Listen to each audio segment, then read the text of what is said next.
This game is about guns, bullets, and clever wordplay. A bullet hell shooter with roguelike elements, meaning you progress as far as you can with one life, collect random loot along the way, and shoot everything that moves. This core design will be familiar to anyone who's played games like Nuclear Throne or Binding of Isaac. Developed by Dodge Roll Games, Enter The Gungeon released on April 5th, 2016 for $15 on PC and PS4. By December in 2017, it was available on Xbox One and the Switch, so what I'm saying is there's no reason for anyone to not own this game. The first major update was called Supply Drop, and that launched on January in 2017, and the second one just released on July 19th called Advanced Gungeons & Dragons. Both of these completely free content packages have added substantial variety, polish, and quality of life, and having a game still spitting out updates 2 years after launch is something you'd never see from EA. This is a classic bullet hell game disguised as a twin-stick shooter mixed with constant death and lots of explosions.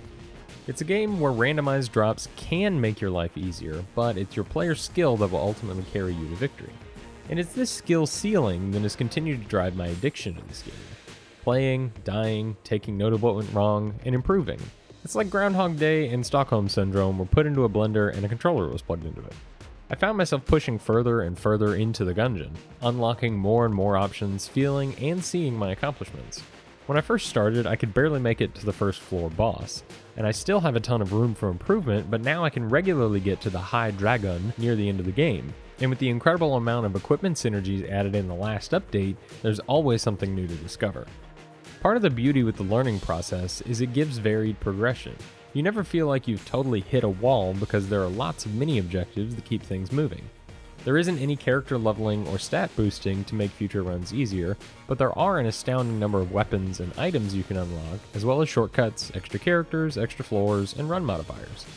Weapons and items are unlocked in a couple different ways. Some will unlock from just playing the game, others will be a surprise reward from a secret task or impressive accomplishment. There are also NPCs in the main area who sell items. Buying from them adds that item as a potential drop in future runs. The NPCs themselves are unlocked across multiple attempts by rescuing them from cells on the second floor, and their wares are then purchased with money earned from killing bosses. Some will also appear as shops during the run.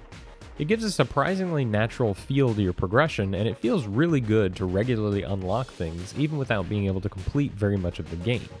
Newly unlocked items that have not yet been picked up have a higher chance of appearing on your next run, so that really solidifies the sensation of progress by expanding the loot pool.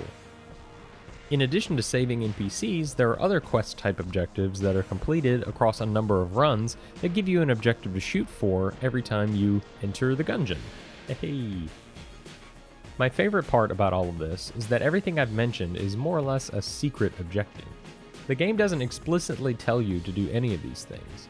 You learn about it, decide to do it, and tackle it all on your own, which is a pillar of classic game design that's lost today. There's so much to discover at your own pace, and those synergies that I mentioned, which there are literally hundreds of, continue to mix things up and make some of even the worst guns not total garbage. Almost everything in this game is a reference to some other trope, game, or franchise. It's great. And don't overlook the written lore. I cackled like a drunk hyena at some of them.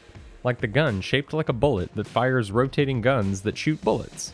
Or the barrel that shoots fish with the tagline, "Nothing easier." The sling that does bonus damage to bosses. The spine-shaped Vertebrae K-47. The brick breaker that shoots Koopa shells. The thorn armor from Dark Souls. Or, my personal favorite, the Zorgun from The Fifth Element.